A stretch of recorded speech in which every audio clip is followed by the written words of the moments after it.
ଆଜି ଶୁଣିବା ଉପନ୍ୟାସ ଅୟମାରମ୍ଭ। ଔପନ୍ୟାସିକା ପ୍ରତିଭା ରାୟ। ଭାଗ 11। ତାଙ୍କର ସୁଖଲୋଭୀ ମନସୁଖର ଅନ୍ୱେଷଣ କରୁ କରୁ ଭବିଷ୍ୟତ ଜୀବନ ପାଇଁ ଯାବତୀୟ ଦୁଃଖ ଏବଂ ବେଦନା ସଂଗ୍ରହ କରୁଛି। ତନ୍ମୟ ସମୟ ନଷ୍ଟ କରୁଛନ୍ତି, ଅର୍ଥ ନଷ୍ଟ କରୁଛନ୍ତି, ସ୍ୱାସ୍ଥ୍ୟ ନଷ୍ଟ କରୁଛନ୍ତି ଏବଂ ଭବିଷ୍ୟତ ତଥା ନିଜର ସମଗ୍ର ଜୀବନଟାକୁ ନଷ୍ଟ କରିବାକୁ ଯାଉଛନ୍ତି। ଆଖି ଆଗରେ ତନ୍ମୟକୁ ଏମିତି ନଷ୍ଟ ହୋଇଯିବାର ଦେଖି ସେ ଭାଙ୍ଗି ପଡ଼ୁଛନ୍ତି। ତନ୍ମୟ ଯଦି ତାଙ୍କର ସ୍ୱାଧୀନ ଚିନ୍ତାଧାରାକୁ ଗ୍ରହଣ କରି ନପାରି ବିଚ୍ଛିନ୍ନ ହୋଇଛନ୍ତି, ତେବେ ସେ ତନ୍ମୟଙ୍କୁ ବଞ୍ଚାଇବା ପାଇଁ ତନ୍ମୟଙ୍କର ଅହଙ୍କାରୀ ପୌରୁଷ ପାଖରେ ନିଜର ସ୍ୱାଧୀନତାକୁ ବରଂ ବଳି ଦେଇଦେବେ। ବାସ୍ତବରେ ଏ ପୃଥିବୀରେ ସ୍ୱାଧୀନ କିଏ? ମଣିଷର ଆତ୍ମା ଆଉ ହୃଦୟ ତ ନାନା ବର୍ବରତାର ଦାସ। ଭୁଲ କରିବାର ପ୍ରଲୋଭନକୁ ତ ଏଇ ମଣିଷ ଏଡ଼ାଇ ପାରେ ନାହିଁ। ବିବେକ ଯାହା କହେ, ମନ ତାର ବିରୋଧ କରେ। ଯେଉଁଠି ମଣିଷ ନିଜେ ନିଜ ସଙ୍ଗେ ଏକମତ ନୁହେଁ, ନିଜେ ନିଜର ଦାସ, ସେଠି ଜଣଙ୍କର ମଙ୍ଗଳ ପାଇଁ ନିଜର ସ୍ୱାଧୀନତାକୁ ବଳିଦେବାର କ୍ଷତି କ'ଣ? ମୁଗ୍ଧା ସ୍ଥିର କଲେ। କାଲି ପ୍ରଭାତରେ ସେ ତନ୍ମୟଙ୍କର ସାମ୍ନା କରିବେ ଏବଂ କହିବେ, ଖୁବ୍ ହୋଇଗଲା, ଆଉ ନାଟକ କର ନାହିଁ। ଆମେ ଏବେ ବେଶ୍ ବୁଝିପାରିଛେ, ଆମ ରୁଚିର ସମସ୍ତ ବୈଷମ୍ୟ ସତ୍ତ୍ୱେ ଆମେ କେହି କାହା ବିନା ସୁସ୍ଥ ସାମାଜିକ ନାଗରିକ ଭାବେ ଜୀବନ ବିତାଇ ପାରିବ ନାହିଁ। ଏଇ ତ ତମେ ମୋ ବିନା ମନର ଭାରସାମ୍ୟ ହରାଇ ପାଚଳ ନିଶାଗ୍ରସ୍ତ ହେଇଛ। ତମ ବିନା ମୋର ଭଗ୍ନ ହୃଦୟ, ଭଗ୍ନ ସ୍ୱାସ୍ଥ୍ୟ। ମୋ ସିଦ୍ଧାନ୍ତ ଯଦି ତମେ ଗ୍ରହଣ କରିପାର ନା, ତେବେ ତମ ସିଦ୍ଧାନ୍ତ ମୁଁ ଗ୍ରହଣ କରିନେବି। ଏଣିକି ଆମର ସଂସାର ଚଳିବ ତମରି ସିଦ୍ଧାନ୍ତରେ। ତମ ସିଦ୍ଧାନ୍ତକୁ ମୁଁ କାର୍ଯ୍ୟକାରୀ କରିବି। ତମେ ଆମ ସଂସାରର କର୍ତ୍ତା ଭାବରେ ଆଦେଶ ଦେବ, ମୁଁ ଆଜ୍ଞାକାରିଣୀ ଭଳି ନୀରବରେ କାମ କରିଯିବି। ଏଥର ରାଜି ତ? ତନ୍ମୟ ନିଶ୍ଚୟ ରାଜି ହେବେ। ଏମାନଙ୍କର ସଂସାର ଭଗ୍ନର ସେଇ ତ ଏକମାତ୍ର କାରଣ। ତନ୍ମୟ ବରଂ ଉତ୍ଫୁଲ୍ଲିତ ହୋଇ ଉଠିବେ ଏବଂ ତାଙ୍କଠାରୁ ଏସବୁ ଟେଷ୍ଟମେଣ୍ଟର ଗୋଟାଏ ରାଜିନାମା ସ୍ୱାକ୍ଷର କରାଇ ଦେବାକୁ ଭୁଲିବେ ନାହିଁ। ମନେ ମନେ ଏ ସିଦ୍ଧାନ୍ତ କରିପକାଇ ଖୁବ୍ ହାଲକା ହୋଇ ଉଠିଲେ ମୁଗ୍ଧା। କାଲିଠାରୁ ତାଙ୍କର ନୂତନ ସଂସାର ଆରମ୍ଭ ହେବ। ସିଦ୍ଧାନ୍ତ ନେବାର କିଛି ବାହାଦୁରୀ ନଥାଏ। ସିଦ୍ଧାନ୍ତକୁ କାର୍ଯ୍ୟକାରୀ କରିବାରେ ଅସଲ ବାହାଦୁରୀ। ଏଣିକି ତନ୍ମୟ ମନେ ମନେ ନିଜକୁ ମୁଗ୍ଧାଙ୍କର ପ୍ରଭୁ ବୋଲି ଭାବି ସିଦ୍ଧାନ୍ତ ଘୋଷଣା କରି ଗର୍ବିତ ହେବାବେଳେ ସବୁ କରିବାର ବାହାଦୁରୀ ମୁଗ୍ଧା ନେଇଯିବେ ଏବଂ ସଫଳ ସଂସାର କରିବାର ସବୁ ଗୌରବ ତାଙ୍କୁ ହିଁ ମିଳିବ। ଆଜି ପର୍ଯ୍ୟନ୍ତ ଏ କଥାଟି ବୁଝି ନପାରି କେତେ ହାସ୍ୟାସ୍ପଦ ଘଟଣା ସବୁ ଘଟାଇଲେ ଦୁହେଁ ମିଶି। ମୁଗ୍ଧା ପରମ ନିଶ୍ଚିନ୍ତ ମନରେ ନିଦ୍ରା ଗଲେ। ଅନେକ ବିଳମ୍ବରେ ମୁଗ୍ଧାଙ୍କର ନିଦ୍ରାଭଙ୍ଗ ହେଲା। ସେତେବେଳକୁ ତନ୍ମୟ ଘରୁ ବାହାରି ଯାଇଥିଲେ। ଡାକ୍ତରଙ୍କ ପାଖରେ ସେଦିନ ମୁଗ୍ଧାଙ୍କର ସ୍ୱାସ୍ଥ୍ୟ ପରୀକ୍ଷା କରିବାର କଥା ଥିଲା। ମୁଗ୍ଧା ମଧ୍ୟ ହୀରାକୁ ସାଙ୍ଗରେ ନେଇ ବାହାରିଗଲେ। ଆଜି ସନ୍ଧ୍ୟାରେ ତନ୍ମୟଙ୍କର ସହ ନୂଆକରି ତାଙ୍କର ଭେଟ ହେବ। ଦିନସାରା ଗୋଟାଏ ଅଧୀର ଅସ୍ଥିର ଉତ୍କଣ୍ଠାରେ ମୁଗ୍ଧା ଇତସ୍ତତଃ ହେବାକୁ ଲାଗିଲେ। ସତେବା ପ୍ରଥମ କରି ସେ ନିଜ ପ୍ରେମିକ ସାମ୍ନାରେ ବିବାହ ପ୍ରସ୍ତାବ ଉତ୍ଥାପନ କରିବେ। ଦିନସାରା ମନୀଷା ଘରେ ମୁଗ୍ଧା କଟାଇ ଦେଲେ ଏବଂ ମନୀଷାକୁ ମଧ୍ୟ ନିଜ ସିଦ୍ଧାନ୍ତ ଜଣାଇଦେଲେ। ସନ୍ଧ୍ୟାରେ ଘରକୁ ଫେରି ସେ ତନ୍ମୟଙ୍କୁ ଅପେକ୍ଷା କରି ବସିଲେ। ଆଜି ନିଶ୍ଚୟ ତନ୍ମୟ ଶୀଘ୍ର ଫେରିବେ, ନଚେତ୍ ଆଦୌ ଫେରିବେ ନାହିଁ। ଆଜି ନ ଫେରିଲେ କାଲି ସକାଳୁ ସକାଳୁ ତ ଫେରିବେ। ଅନେକ ରାତି ହୋଇଗଲା। ଆଜି ଆଉ ମୁଗ୍ଧା ଗେଟ୍ରେ ତାଲା ଝୁଲାଇଲେ ନାହିଁ।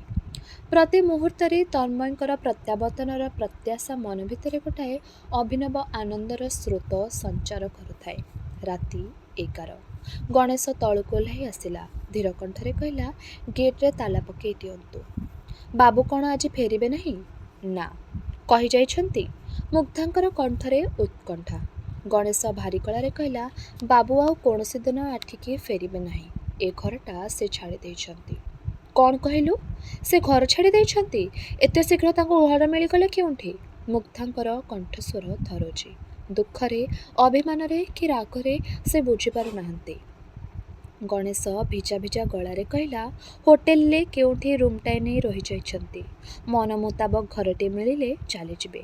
ଜିନିଷପତ୍ର ଜଗି ମୁଁ ଏଠି ପଡ଼ିଛି। ଯେଉଁଦିନ ଘର ମିଳିଯିବ ମୁଁ ଚାଲିଯିବି। ଆମେ ଚାକର ଲୋକ, ହୁକୁମ ପାଳିବୁ, ଆମର କ'ଣ ଅଛି? ଗଣେଶର ଆଖିରୁ ନୁହେଁ, ସ୍ୱରରୁ ଅବା ବ୍ୟଥାରୁ ଲୁହ ଝରି ଆସୁଛି। ମୁଗ୍ଧା ମଧ୍ୟ ନିଜ ଅଶ୍ରୁକୁ ଗୋପନ କରି ନେଉ ନେଉ ମୁହଁ ଫେରାଇ ନେଲେ। ସତେବା ତନ୍ମୟ ତାଙ୍କ ମୁହଁରେ ଶକ୍ତ ଚାପଡ଼ା ଦେଇ ଚାଲି ଯାଇଛନ୍ତି। ତନ୍ମୟଙ୍କ ସହ ଆଉ ଭେଟ ହୁଏ ନାହିଁ। ଏ ଭିତରେ ଦିନେ ସେ ଅଫିସରେ ଥିବାବେଳେ ତନ୍ମୟ ଆସି ତାଙ୍କର ଜିନିଷପତ୍ର ନେଇ ଚାଲି ଯାଇଛନ୍ତି। ଘରେ ତାଲା ଝୁଲୁଛି। ନିଜ ହୃଦୟରେ ମୁଗ୍ଧାଙ୍କ ପାଇଁ ପ୍ରବେଶ ନିଷେଧର ତାଲା ବା ଝୁଲାଇ ଦେଇଛନ୍ତି ତନ୍ମୟ। ମୁଗ୍ଧା ଜାଣିଥିଲେ ତନ୍ମୟ ନିଷ୍ଠୁର, ଅହଙ୍କାରୀ। ମାତ୍ର ଆଜି ଜାଣିଲେ ସେ ଅଶିଷ୍ଟ, ସୌଜନ୍ୟ ରହିତ। ଘର ଛାଡ଼ି ଚାଲିଯିବା ବେଳେ ତାଙ୍କୁ ଅନ୍ତତଃ ସାଧାରଣ ସୌଜନ୍ୟ ଦୃଷ୍ଟିରୁ ପଦେ କି କିଛି ଯାଇଥାନ୍ତେ। ସେ କୌଣସି ବିଦେଶୀ ଅନାତ୍ମୀୟ ଲୋକ ହୋଇଥିଲେ ବି ରହଣି ସମୟରେ ସମ୍ପର୍କ ଯେତେ ତିକ୍ତ ହୋଇଥାଉ ନା କାହିଁକି, ଯିବା ଆଗରୁ ଏତିକି କିଏ ବା କହି ନ ଯାଏ? ମନରେ ଯେତେ ଯାହା ଥାଉ ନା କାହିଁକି କିଏ ବା ହସି ହସି ବିଦାୟ ନ ନିଏ? ତନ୍ମୟଙ୍କୁ ସେତିକି ଟିକେ ଶିଷ୍ଟାଚାର ମଧ୍ୟ ମାଲୁମ ନାହିଁ। ଏ ପୁଣି ଆଧୁନିକ, ସଭ୍ୟ, ଶିକ୍ଷିତ। ମୁଗ୍ଧା ମନେ ମନେ ରାଗ ଅଭିମାନରେ ଗୁମୁରିବାକୁ ଲାଗିଲେ ବି କିଛି କହିବାର ଉପାୟ ନାହିଁ। ଶେଷରେ ତନ୍ମୟ ପ୍ରତି ସନ୍ଧ୍ୟାରେ ଯେଉଁ କ୍ଲବରେ ସମୟ କାଟନ୍ତି, ମୁଗ୍ଧା ସେହି କ୍ଲବର ଜଣେ ସଭ୍ୟା ହୋଇଗଲେ। ତନ୍ମୟକୁ ତାଙ୍କର ସିଦ୍ଧାନ୍ତ ସେ ଥରେ ଜଣାଇଦେବେ। ସେ ଜାଣନ୍ତି ତନ୍ମୟ ତାଙ୍କ ପ୍ରସ୍ତାବକୁ ଅବଜ୍ଞାରେ ଉଡ଼ାଇ ଦେବେ। ତା ସତ୍ତ୍ୱେ ସେ ଥରେ ଶେଷ କଥା ଜଣାଇଦେବା ଉଚିତ। ରାଗ ଅଭିମାନକୁ ବଡ଼ କରି ସବୁ କଥାକୁ ଧରି ବସିଲେ ତନ୍ମୟ ତ ସେ କଥା ବୁଝିବେ ନାହିଁ, ବରଂ ନିଜକୁ ପ୍ରକାଶ କରିଦେବା ଭଲ। ମୁଗ୍ଧାଙ୍କୁ କ୍ଲବରେ ଦେଖିବା ମାତ୍ରେ ତନ୍ମୟ ରାଗ ଆଉ ଘୃଣାରେ ଜଳି ଉଠିଲେ। ମୁଗ୍ଧା ତାଙ୍କୁ ଦେଖିବା ମାତ୍ରେ ରୁଷି ବସିଥିବା ଜିଦିଆ ପିଲାଟିକୁ ଚିଡ଼ାଇବା ଭଳି ଅମାୟିକ ଭାବରେ ହସିଦେଲେ। ଯାହାର ଅର୍ଥ, ମୁଁ ତମକୁ ଛାଡ଼ୁନି। ତମ କୋର୍ଟ କଚେରୀ ଲେଖାପଢ଼ା ମୁଁ ଖାତିର କରେନି। ଆମେ ପୁଣି ଥରେ ସଂସାର ଗଢ଼ୁଛେ, ଏକଥା ମୁଁ ବାଜିମାରି କହିପାରେ। ତନ୍ମୟ ମୁଗ୍ଧାଙ୍କର ସାମ୍ନାସାମ୍ନି ହୋଇଯିବା ମାତ୍ରେ ଉପହାସ ଭରା ସ୍ୱରରେ କହିଲେ, ଖୁବ୍ ଖୁସି ଜଣାପଡ଼ୁଛ। ଏସବୁ କ୍ଲବକୁ ଆସିଲେ ବେଶ୍ ଫୁର୍ତ୍ତି ଲାଗେ। ବିଶେଷ କରି ଏକା ଏକା ଆସିବାରେ ଗୋଟାଏ ସ୍ୱତନ୍ତ୍ର ରୋମାଞ୍ଚ ଅଛି। ସେଥିପାଇଁ ହୁଏତ ଆମେ ଏକତ୍ର ଥିବାବେଳେ ତମେ କ୍ଲବ ଆସିବା ପାଇଁ ପସନ୍ଦ କରୁନଥିଲ। ମୁଗ୍ଧା କ୍ଷୁଣ୍ଣ ହେଲେ ନାହିଁ, ବରଂ ଶାନ୍ତ କଣ୍ଠରେ କହିଲେ, ଏକା ଏକା ଭାବକୁ ଭୁଲିଯିବା ପାଇଁ ହିଁ କ୍ଲବର ଆବଶ୍ୟକତା ଜରୁରୀ। ତମେ ଘର ଛାଡ଼ି ଆସିବା ପରେ କେହି ନୂଆ ଭଡ଼ାଟିଆ ଏପର୍ଯ୍ୟନ୍ତ ଆସିନାହାନ୍ତି। କେହି ଆସିଲେ ତାଙ୍କ ସହ ବନ୍ଧୁତା ଜମାଇ ଦେବି, ଆଉ କ୍ଲବ ଆସିବା ଆବଶ୍ୟକ ହେବ ନାହିଁ। ତନ୍ମୟ ମୁଗ୍ଧାଙ୍କ ପାଖରେ ଆଉ ବେଶୀ ସମୟ ବ୍ୟୟ କଲେ ନାହିଁ। ତାଙ୍କ ଚାରିପଟେ ସୁନ୍ଦରୀ ରମଣୀମାନଙ୍କର ଭିଡ଼। ବିବାହ ବିଚ୍ଛେଦ ପରେ ତନ୍ମୟ ଏକ ଲୋଭନୀୟ ବ୍ୟକ୍ତିତ୍ୱ ହୋଇ ଉଠିଛନ୍ତି। ମୁଗ୍ଧାଙ୍କ ଚାରିପଟେ ମଧ୍ୟ ଅସଂଖ୍ୟ ରୂପଲୋଭୀ ସ୍ତାବକମାନଙ୍କର ମୃଦୁ ଗଞ୍ଜନ। ତନ୍ମୟ ମୁଗ୍ଧାଙ୍କୁ ଦେଖେଇ ଦେଖେଇ ସେ ସୁନ୍ଦରୀ ନାରୀମାନଙ୍କ ସହ ଆବଶ୍ୟକତାଠାରୁ ଅଧିକ ଅନ୍ତରଙ୍ଗ ହେଉଛନ୍ତି। ମାତ୍ରାଧିକ ସୁରାପାନ କରୁଛନ୍ତି। ତାଙ୍କ ଆଖି କହୁଛି, ମୁଁ ତମକୁ ଖାତିର କରେ ନାହିଁ ମୁଗ୍ଧା। ତମ ଆଖି ଦୁଇଟା ମୋ ପଛେ ପଛେ ଶିକାରୀ ସ୍ପେନର ଦୃଷ୍ଟି ଭଳି ଘୂରି ବୁଲିଲେ ବି ମୋର କିଛି ଯାଏ ଆସେ ନାହିଁ। ତମେ ଯେଉଁ ସବୁ କଥାରେ ମୋତେ ବିରୋଧ କର, ତମରି ଆଖି ସାମ୍ନାରେ ମୁଁ ସେଇ ସବୁ କାର୍ଯ୍ୟ କରୁଛି। ଅଥଚ ତମେ ମୋର କିଛି କରିପାରୁନାହଁ। ତନ୍ମୟଙ୍କୁ ଚାହିଁ ଚାହିଁ ମୁଗ୍ଧାଙ୍କର ମନ କହୁଛି, ତନ୍ମୟ, ଆମର ସମ୍ପର୍କ ଟିକେ ବି ବଦଳେ ନାହିଁ। ଏବେ ମଧ୍ୟ ତମେ ମୋ କଥାକୁ ଖାତିର କର। ମୋ କଥାର ଗୁରୁତ୍ୱ ତମ ପାଖରେ ଖୁବ୍ ବେଶୀ। ମୋର ପସନ୍ଦ ଅପସନ୍ଦ ନେଇ ଏବେ ମଧ୍ୟ ତମେ ମୁଣ୍ଡ ପୁରାଉଛ। ପୂର୍ବଦିନମାନଙ୍କ ଭଳି ତମେ ମୋତେ ରଗାଉଛ, ଚିଡ଼ାଉଛ। ମୁଁ ଯାହା ବିରୋଧ କରେ ତମେ ତାହା ହିଁ କରୁଛ। ତମର ବ୍ୟବହାର ଟିକେ ବି ବଦଳେ ନାହିଁ। କିନ୍ତୁ ମୁଗ୍ଧା ମୁହଁ ଖୋଲି କିଛି କହନ୍ତି ନାହିଁ। ତନ୍ମୟ ଅନ୍ୟ ନାରୀର କଟିବେଷ୍ଟନ କରି ଘୂରି ଘୂରି ନାଚିବା ବେଳେ ସେ ଅନ୍ୟ ସମସ୍ତଙ୍କ ଭଳି ହସି ହସି କରତାଳି ଦିଅନ୍ତି। ତନ୍ମୟ ମାତାଲିଲେ ସେ ଆଦୌ ମୁଖ ଗମ୍ଭୀର କରନ୍ତି ନାହିଁ। ଯେପରିକି ତନ୍ମୟଙ୍କର କୌଣସି କଥା ତାଙ୍କ ପାଇଁ ଆପତ୍ତିଜନକ ନୁହେଁ। ସେ ଜାଣନ୍ତି ତାଙ୍କରି ବିପରୀତ ପ୍ରତିକ୍ରିୟା ତନ୍ମୟଙ୍କୁ ଅଧିକରୁ ଅଧିକ ବିପଥକୁ ଟାଣିନେବ। ମୁଗ୍ଧା ଚିଡ଼ୁଛନ୍ତି। ମୁଗ୍ଧାଙ୍କୁ ବିରକ୍ତ, ବିବ୍ରତ, ବ୍ୟଥିତ ଜାଣିବା ମାତ୍ରେ ତନ୍ମୟ ଜିଦ୍ କଲା ଭଳି ନିମ୍ନରୁ ନିମ୍ନକୁ ଖସିଯିବେ। ନିଜର ସାମାଜିକ ସ୍ଥିତି ଆଉ ଶାରୀରିକ ମାନସିକ ସ୍ୱାସ୍ଥ୍ୟକୁ ବିପନ୍ନ କରି। ମୁଗ୍ଧା କେବଳ ଶାନ୍ତ ସରଳା ବାଳିକାଟିଏ ଭଳି କୌତୂହଳୀ ନୟନରେ ତନ୍ମୟଙ୍କୁ ଦେଖନ୍ତି, ଆଉ ନିରୋଳା ମୁହୂର୍ତ୍ତଟିଏ ଖୋଜନ୍ତି ନିଜ ମନ କଥା ତନ୍ମୟଙ୍କୁ କହିଦେବା ପାଇଁ। ସେ ସୁଯୋଗ ମିଳେ ନାହିଁ, କିମ୍ବା ତନ୍ମୟ ଜାଣି ଜାଣି ମୁଗ୍ଧାଙ୍କ ସହ ନିରୋଳା ମୁହୂର୍ତ୍ତକୁ ଏଡ଼ାଇ ଯାଆନ୍ତି। ପ୍ରଥମେ ପ୍ରଥମେ ମୁଗ୍ଧାଙ୍କୁ ରଗାଉଛନ୍ତି ଭାବି ତନ୍ମୟ ଖୁବ୍ ସୁଖ ଲାଭ କରୁଥିଲେ ନିଜର ପ୍ରତ୍ୟେକ ଅନୁଚିତ ଅବାଞ୍ଛିତ କାର୍ଯ୍ୟରେ। ଧୀରେ ଧୀରେ ମୁଗ୍ଧାଙ୍କର ନିର୍ଲିପ୍ତ ଭାବ ତାଙ୍କ ଉତ୍ସାହରେ ଶିଥିଳତା ଆଣିଛି। ସେ ଆଉ ମୁଗ୍ଧାଙ୍କ ପ୍ରତିକ୍ରିୟାରେ ସଚେତନ ହୁଅନ୍ତି ନାହିଁ। ନିଜ ସୁଖ ଆନନ୍ଦରେ ସେ ନିଜେ ପୁଣି ବୁଡ଼ି ଯାଉଛନ୍ତି। ମୁଗ୍ଧା ସ୍ଥିର କଲେ କ୍ଲବର ଆସନ୍ତା ଉତ୍ସବରେ ସେ ତନ୍ମୟଙ୍କର ପାର୍ଟନର ହେବେ ଏବଂ ଆସ୍ତେ କହିବେ, ତମକୁ ମୁଁ ନିରୋଳାରେ ଥରେ ମାତ୍ର ଚାହେଁ। ମୋର କିଛି କହିବାର ଅଛି। ଶୁଣିବା ପରେ ସିଦ୍ଧାନ୍ତ ତମର। ମୁଁ ତାକୁ ମାନିନେବି। କ୍ଲବର ଉତ୍ସବ ପୂର୍ବରୁ ମୁଗ୍ଧା ପ୍ରାୟ ଗୋଟାଏ ସପ୍ତାହ ସନ୍ଧ୍ୟାରେ କ୍ଲବକୁ ବାହାରି ପାରିଲେ ନାହିଁ। ସେ ଅସୁସ୍ଥ ହୋଇ ପଡ଼ିଲେ ଏବଂ ଡାକ୍ତରଙ୍କ ପରାମର୍ଶ ମାନି ସମ୍ପୂର୍ଣ୍ଣ ବିଶ୍ରାମ ନେଲେ। କ୍ଲବର ଉତ୍ସବ ଦିନକୁ ନିଜକୁ ପ୍ରସ୍ତୁତ ରଖିବା ତାଙ୍କର ଉଦ୍ଦେଶ୍ୟ ଥିଲା। ଉତ୍ସବର ହୋ ହାଲ୍ଲା ଭିତରେ ନିଶ୍ଚୟ ତାଙ୍କୁ କେହି ଲକ୍ଷ୍ୟ କରିବେ ନାହିଁ ଏବଂ ସେ ନିଃସଙ୍କୋଚରେ ତନ୍ମୟଙ୍କର ଘନିଷ୍ଠ ହୋଇପାରିବେ। ନିଜର ଶେଷ କଥା ପଦକ ତାଙ୍କୁ ଜଣାଇଦେବେ। ଉତ୍ସବର ଆନନ୍ଦ ଉତ୍ସାହ ଭିତରେ ମୁଗ୍ଧା ନିରାନନ୍ଦର ଅତଳ ସମୁଦ୍ରକୁ ଖସି ପଡ଼ିଲେ। ପ୍ରଥମେ ସେ ଭାବିଥିଲେ ତନ୍ମୟ ଅସୁସ୍ଥ, ତାହା ନହେଲେ ଏଭଳି ଦିନରେ ସେ ଅନୁପସ୍ଥିତ ରହନ୍ତେ ନାହିଁ। କିନ୍ତୁ ସେ ଶୁଣିଲେ ତନ୍ମୟ ଗତ 4 ଦିନ ତଳେ କେନ୍ଦ୍ର ସରକାରଙ୍କର କୌଣସି ଏକ ନୂତନ ପଦବୀରେ ଓଡ଼ିଶା ବାହାରକୁ ଚାଲିଯାଇଛନ୍ତି। ଟ୍ରେନିଂ କେତେ ମାସ ପରେ ଭାରତର ଯେକୌଣସି ପ୍ରାନ୍ତରେ ସେ ଚାକିରିରେ ଯୋଗ ଦେବେ। ମୁଗ୍ଧା ନିଥର ହୋଇଗଲେ। ତନ୍ମୟଙ୍କର ଏପରି ଚାଲିଯିବାଟା ଅଶିଷ୍ଟତା ନୁହେଁ, ରୀତିମତ ନିଷ୍ଠୁରତା, ହୃଦୟହୀନତା। ମୁଗ୍ଧା ଯେ ଅସୁସ୍ଥ ଏକଥା କ୍ଲବରେ ସମସ୍ତେ ଜାଣନ୍ତି ଏବଂ ତନ୍ମୟ ମଧ୍ୟ ଜାଣିଥିବେ। ମୁଗ୍ଧାଙ୍କର ବସାଘର ଠିକଣା ତନ୍ମୟ ନିଶ୍ଚୟ ଭୁଲି ଯାଇନଥିବେ। ସହର ଛାଡ଼ି ରାଜ୍ୟ ଛାଡ଼ି ଯିବା ପୂର୍ବରୁ ଅନ୍ତତଃ ମୁଗ୍ଧାଙ୍କୁ ସେ ଥରେ ଦେଖି କରି ନଥାନ୍ତି। ତନ୍ମୟଙ୍କ ହୃଦୟରେ ତାଙ୍କ ପାଇଁ ପ୍ରେମ ନଥାଇପାରେ, କିନ୍ତୁ ତନ୍ମୟଙ୍କର ସାଧାରଣ ସହୃଦୟ ଟିକକ ଲୋପ ପାଇଗଲା କେମିତି? ତନ୍ମୟ ବିହୀନ ପୁରୁଣା ସହର ମୁଗ୍ଧାଙ୍କୁ ଖୁବ୍ ଅସହ୍ୟ ମନେହେଲା। ସେ ଜାଣନ୍ତି ତାଙ୍କ ଜୀବନରେ ତନ୍ମୟଙ୍କର ଅଧ୍ୟାୟରେ ପୂର୍ଣ୍ଣଚ୍ଛେଦ ଟଣା ହୋଇଛି। ତନ୍ମୟଙ୍କର ନିଶା ତାଙ୍କ ମୁଣ୍ଡରୁ ଉତୁରି ଯାଇଛି। ତନ୍ମୟଙ୍କୁ ନେଇ ଭଙ୍ଗା ସଂସାରକୁ ଯୋଡ଼ିବାର ସ୍ୱପ୍ନ ଆଉ ତାଙ୍କ ମନରେ ନାହିଁ। ତା ସତ୍ତ୍ୱେ ତନ୍ମୟଙ୍କର ସ୍ମୃତି ଏ ସହରରେ ଖୁବ୍ ତୀବ୍ର। ଏ ସହରରେ ତାଙ୍କର ପରିଚୟ ତନ୍ମୟଙ୍କର ପୂର୍ବତନ ସ୍ତ୍ରୀ ଅଥବା ପରିତ୍ୟକ୍ତା ପତ୍ନୀ। କେଉଁଠି ତାଙ୍କର ଅଜସ୍ର କ୍ରୋଶ୍ଚା ତ କେଉଁଠି ତାଙ୍କ ପ୍ରତି ଅସୀମ ଅନୁକମ୍ପା। ଦୁଇଟାଯାକ ତାଙ୍କର ଅସହ୍ୟ। ତନ୍ମୟ କେବଳ ତାଙ୍କରି ଜ୍ୱାଳାରେ ଏ ପ୍ରିୟ ସହର ଛାଡ଼ି ପଳାଇବେ ବୋଲି ତନ୍ମୟଙ୍କର ବନ୍ଧୁମାନେ ରୀତିମତ ଅପପ୍ରଚାର ଚଳାଇଛନ୍ତି। ବେଳେବେଳେ ମୁଗ୍ଧା ଭାବନ୍ତି ହୁଏତ କଥାଟା ସତ୍ୟ ହୋଇଥିବ। ବିବାହ ବିଚ୍ଛେଦ ପରେ ଆଉ ପୁଣି କାହିଁକି ସେ ତନ୍ମୟଙ୍କ ପିଛରେ ପଡ଼ିଥିଲେ? ଏମିତି ତ କେଉଁଠି ହୁଏ ନା। ଏମିତି ଏକ ଉଦ୍ଭଟ ଆଶା ମନରେ ତାଙ୍କର ଜାଗିଲା କାହିଁକି? ଜଳଶୂନ୍ୟ ଶୁଷ୍କ ସରସୀରେ ଅସହାୟ ମୀନ ଭଳି ତନ୍ମୟ ଶୂନ୍ୟ ସୁଖ ଦୁଃଖରେ ସ୍ମୃତିଭରା ଏ ପୁରୁଣା ସହରରେ ମୁଗ୍ଧା ଛଟପଟ ହେବାକୁ ଲାଗିଲେ। ସେ ଏକ ଅଜଣା ସହରକୁ ଚାଲିଗଲେ ହୁଏତ ବଞ୍ଚି ଯାଇଥାନ୍ତେ। ଅଜଣା ଅଶୁଣା ମଣିଷମାନଙ୍କ ଭିତରେ ହଜିଯାଆନ୍ତେ।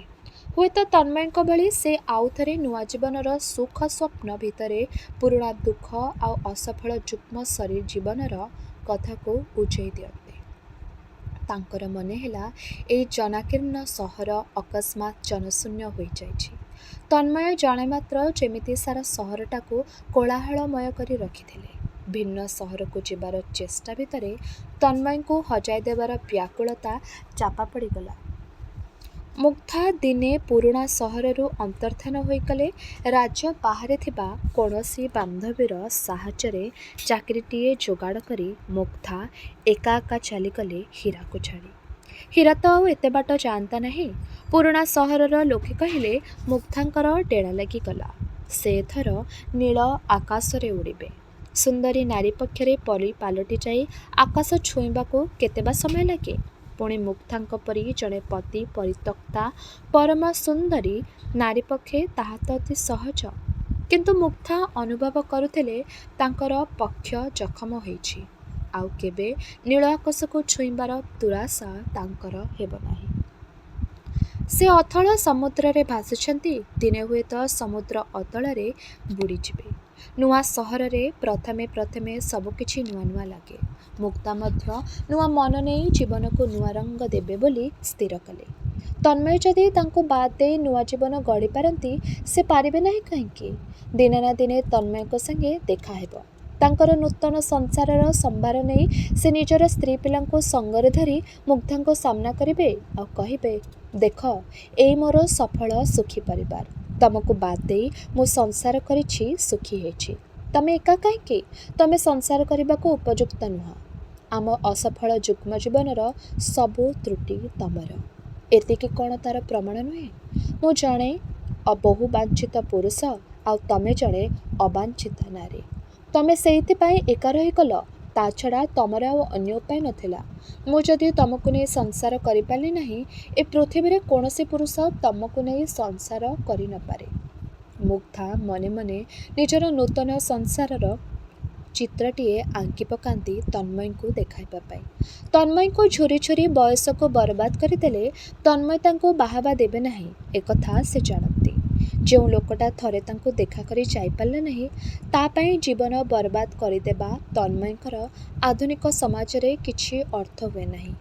ତନ୍ମୟଙ୍କର ଆଧୁନିକତାରେ କଲେଇ କରା ମନ ମୁଗ୍ଧାଙ୍କର ସ୍ନେହ, ପ୍ରେମ, ପରିତ୍ୟାଗ, ନିଷ୍ଠାର ମୂଲ୍ୟ ବୁଝିବ ନାହିଁ।